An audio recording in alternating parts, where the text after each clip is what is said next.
територия е окупирана.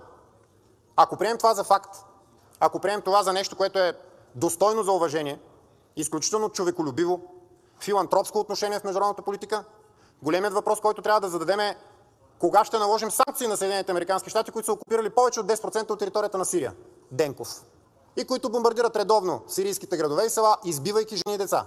Следващ въпрос, Денков, кога ще наложим санкции на Израел за кървавата изтребителна война, която води в Газа, където за малко повече от 2 месеца бяха убити много повече цивилни, отколкото за 2-годишен кървав военен конфликт в Украйна? Кога ще наложим санкции там? Или когато Съединените щати бомбардират някого, това е бомбардиране с хуманитарна цел. Това е мирна, хуманитарна, човеколюбива, демократична, евроатлантическа бомбардировка. Тези бомби може би не убиват жени и деца. Денков? Гледам, че ви е много смешно, като говоря за убийство на жени и деца. Това радва ли ви? Нещо радва ли ви това, Денков?